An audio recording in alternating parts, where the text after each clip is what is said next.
Hey guys, welcome to this episode where I'm going to dive deep into the 4 ways that you can keep an elevated emotion throughout your day.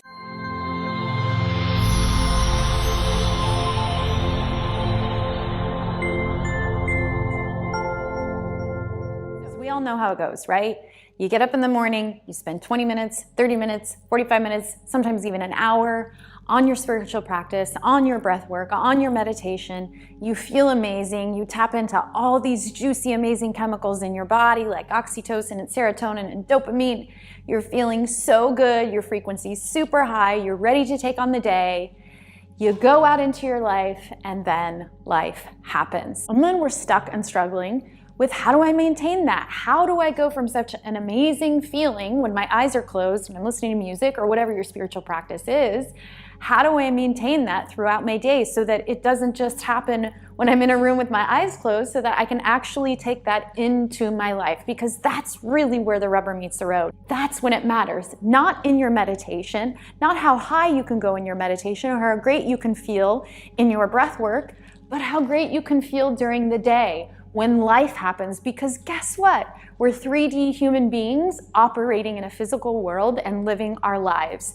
And all this spiritual practice is to enhance your life, is to help you enjoy your life, help you to experience joy and pleasure and happiness and laughter and community and all those amazing things with your eyes open. So I created this video to help you guys because I know it happens to the best of us. And I want to help you be able to take all the amazing spiritual principles and practices and take them to a practical application so that it's making a difference in your everyday life. So I've broken down the 4 things that you can do to help you maintain that elevated emotion throughout the day so that when life happens and when you have a confrontation with your boss or when you have a confrontation with your husband or when you get in a fight with your friend or when your kids are driving you crazy, you have steps to follow so that you can get back into that elevated emotion. Because after all this spiritual practice is all about self-regulation, and that is where your own personal freedom lies. That's when you stop becoming a victim in your life and you start being the conscious creator, is when you can learn how to self-regulate. Self-regulation is one of the most important aspects of the work that I teach to help them take all these abstract spiritual things and actually apply them and integrate them into their everyday life so that they can learn to self-regulate when those negative emotions come up and become the creator instead of the victim, instead of blaming everyone or everything or our kids or our husbands or whomever else, the traffic, the weather, on why we feel like shit. And so when you can learn how to self-regulate by applying these 4 simple steps, then you stop being the victim in your life and you start being the creator on a day-to-day basis, on a moment-to-moment basis, not just in your meditation, not just in your ayahuasca, not just in retreats halfway across the world when you're unplugged from everything else, but when you're actually living in a normal, everyday life. Because that's, after all, when it really matters. So I'm gonna break down these 4 steps for you so we can set you up to succeed so that you can master self-regulation, so that you can master being the conscious creator of your life, and that you can master your life, essentially, at the end of the day. So, step number 1, set yourself up to succeed.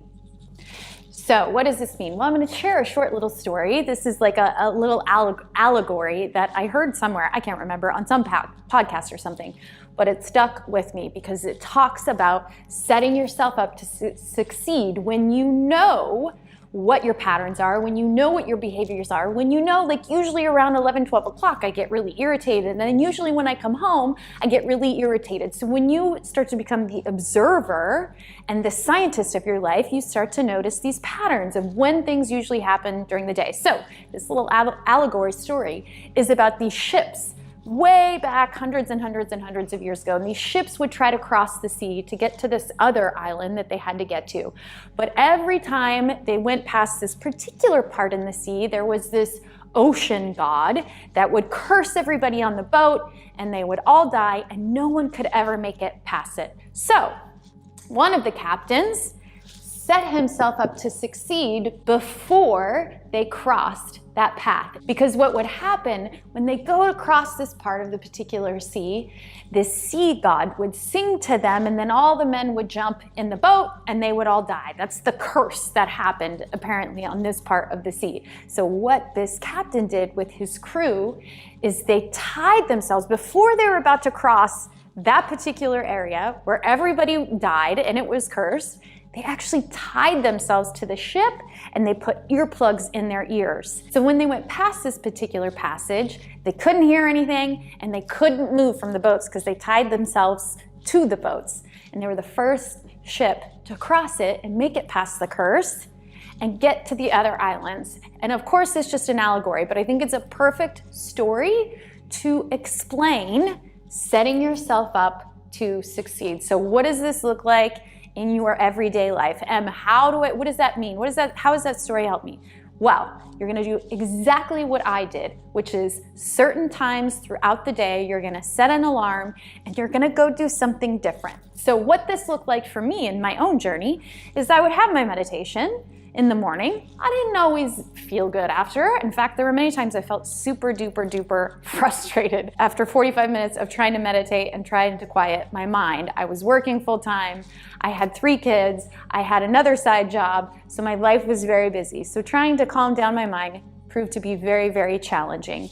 And so sometimes I didn't always feel so great after that meditation, but I did it anyways. And so I would get up and then I knew usually around lunchtime, my energy would start to drop. I worked for the state of Idaho in the unemployment office at the time, and I was a case manager. And I knew usually around 11 or 12, my energy would really start to drop, and my energy dropped, so did my emotional state. I wasn't in that high vibe, like, oh, this is great, life is great phase. It was like, ugh, I'm back in life and this is a struggle, right? Because my life at that point wasn't everything that I wanted it to be. And so what I did at lunchtime was I would go sit in my car and turn on a meditation, even if it was just for 20 minutes.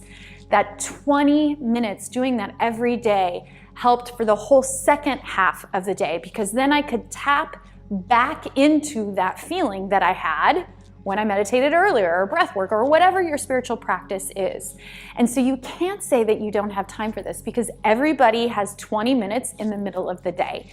Everybody has 20 minutes in the middle of the day. And if you don't make time for it, even if you have to go into the bathroom and sit on the toilet and put earphones on and put some music on and get back into that state, you can use meditation where you're quieting your mind.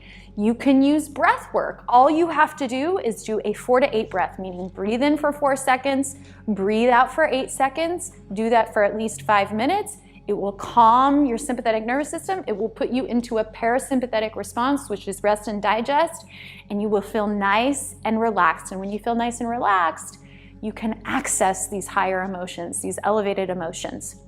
So setting yourself up to succeed means prepare your day so that at times throughout the day where you know your energy drops, you set aside time ahead of time to do the things that help you get into a higher vibration, a higher emotional state, whatever you want to call it. And so that could be, like me, that could be at 12 o'clock. At 12 o'clock, you set your alarm, and when that alarm goes off, you go sit on the toilet, you go sit in your car, you go sit in the closet. There's no excuses. You can find a place to go where you're there for 20 minutes and you tap back into that energy. You tap back into that high frequency. Maybe it's at 3 o'clock in the afternoon, and maybe you go take a walk at 3 o'clock every day in the afternoon for 20 minutes, because that helps you get back into that elevated state. Maybe it's right before you go home from work, because you know when you walk in that door, if you were anything like me in my previous life, you knew the moment you walked in that door, it'd beat a lot of chaos, pure busyness into the moment you laid your head down on the pillow at the end of every night. At least that's what my life looked like. And so maybe it's right before you walk into the house at the end of the night. You sit there for 15 minutes. You put music on. Maybe it's just music that makes you feel really good. Maybe it's something really funny that you watch. Whatever it is, have a list. Have a list of those things that you know when you do them. I call it a pit kit, and it's basically just a go-to list for when they are feeling the lower dense emotions, for when they're feeling like, oh my God, I'm doing all this internal work, I'm doing all this spiritual work, and yet I still can't maintain these elevated emotions. Let me let you in on a little secret. It's completely normal and there is nothing wrong with you. This happens to all of us, especially if you're engaged in life. It's one thing to sit up in the Himalayas and be a monk and not be engaged with life. Of course, it's a lot easier to stay in an elevated emotion. But if you're living an everyday life, of course these triggers are gonna happen. Of course these things are gonna come up. Of course these stressors are gonna come up. And so you're normal, it's okay. There's just steps that you can take to help with this. So make yourself a pit kit. List 5 things that you know if you do any one of those 5 things, it will put you in an elevated state. It will put you in an elevated emotion. And set your alarm for 2 different times throughout the day so that you're setting yourself up to succeed. Now, in order to actually follow through with this, this is going to bring me to my step 2. Which is accountability. This is such an important step because as we all know, listen, this is what I say all the time. We all know what it takes to lose weight. We all know what it takes to feel better. We all know the steps to do that. Everybody knows the steps to do that. It's just actually doing them that we all struggle with.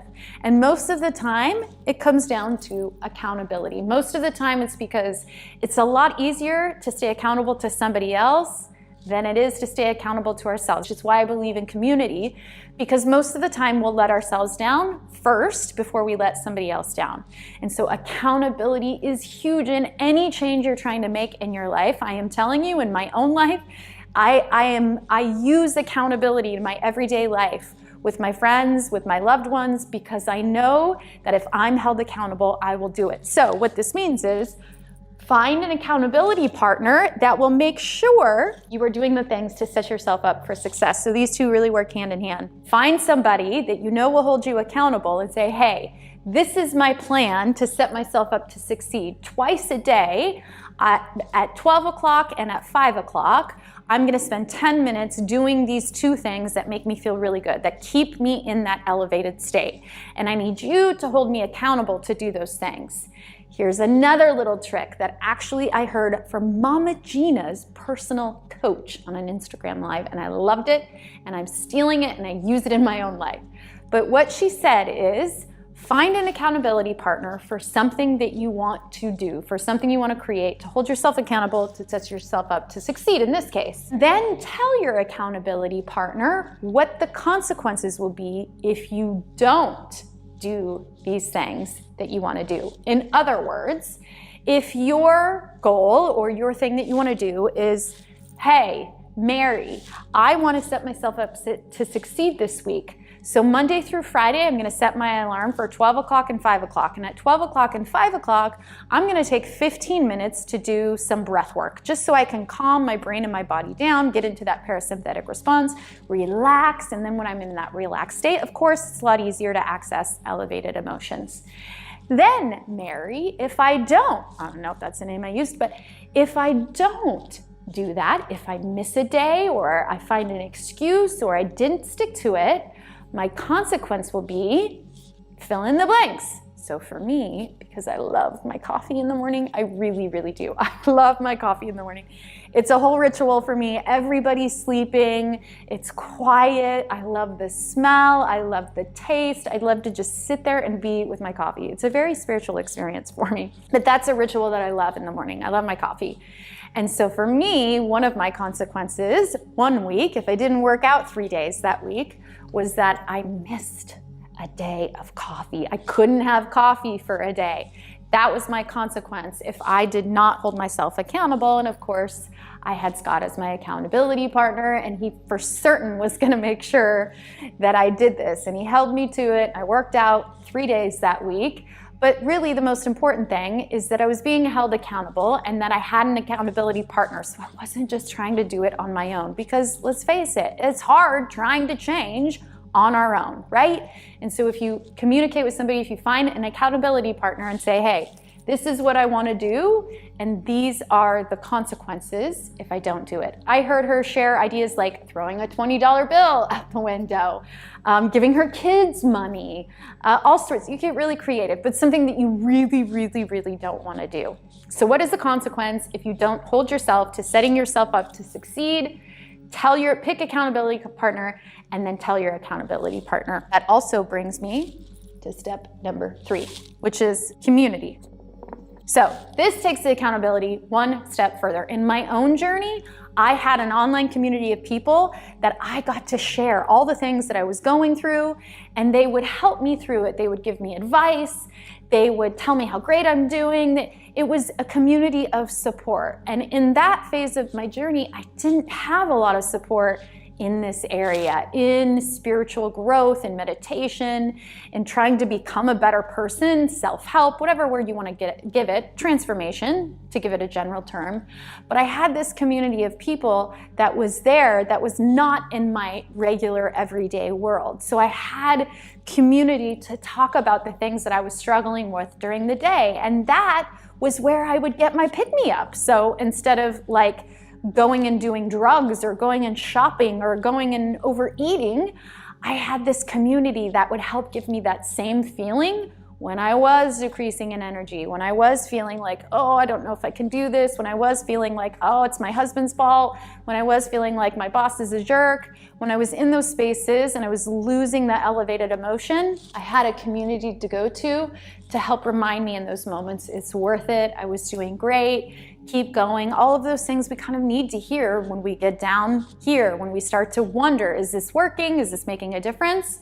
The community is there to remind us that it is. Community was a huge aspect of my own transformation. So, third part, community. Find a community. If you don't have one, find one. You can find them online, you can find them in person, but there are tons out there. Find a community that you resonate with, that is uplifting, not ones that like keep telling you you're a victim, but ones that actually make you feel powerful and really good about yourself. Lastly, most importantly, in my opinion, in fact, one of the most spiritual things that you can do is this step. Laughter. Laughter, laughter, laughter. I cannot stress this enough. Laughter is so, so, so important to every single aspect of your life, but especially when we're talking about how do I maintain an elevated emotion throughout the day. Laughter is the quickest way to spark that elevated emotion, because how many of you know when you're like really pissed off and you're wanting to be a victim and you're wanting to blame everyone and you're raging or you're angry or whatever it is, smile, like literally just a smile. You cannot stay at this emotion if you're smiling. You cannot stay down here if you're laughing. Laughter, I think, is the most spiritual thing you can do, because sometimes on this spiritual journey and when you're having an awakening or when you're in the self-help field, it can get really freaking serious sometimes. And so laughter brings us back to feeling like a child, to just letting flow run through us, to not take things so goddamn seriously. Which reminds me, my source of laughter, my medicine to keep me into that space is called the Rule Number 6 Facebook group. If you're not in it, I highly recommend you look it up, even if you don't use Facebook. Look up Rule Number 6 on Facebook. Literally, Rule Number 6 is don't take yourself so goddamn seriously. That group makes me laugh so hard. It's my Sunday sermon. It's what I do Sunday mornings. I go in that group and I spend a half an hour laughing my ass off, because laughter is such an amazing medicine for the soul, to connect you with your soul, to connect you with source, to connect you with spirit, to connect you with people. How many of us know when we're in a group of people and we're laughing, how amazing it feels? You know, those laughters that you get that you can't turn it off. Yeah, that's what I'm talking about. Laughter is so, so, so important. Scott and I talk about this a lot in our community calls, because they can get really silly sometimes, and him and I can kind of go off the rails. But it's because all of this growth, transformation, personal work, inner work can get so heavy and so serious. And so it's so important to keep it light and remind yourself why you're here. And that's really to enjoy life, to feel joyful, to feel love, to feel happiness, and to feel laughter. And so that right there, Find laughter throughout your day. When you're starting to feel like you're dropping, join rule number 6, or have a playlist, have a YouTube playlist of short videos that are really funny. Laughter, say something funny. Whatever it is, find a way to laugh when you feel yourself dropping down. It is the quickest cure to get back into an elevated emotion. So those are the 4 steps to help you maintain that elevated emotion throughout the day. Because as I said, it's one thing to feel great when it's easy to feel great. It's a whole nother thing to train your body how to self-regulate and how to get back into a state of an elevated emotion when it appears as if something in your life that is happening that's causing you to drop that emotional state, which, as I said, it's normal. It's part of the process. But the more that you can learn to self-regulate using these tools, the more power you will have in your life. Until next time, I love you all.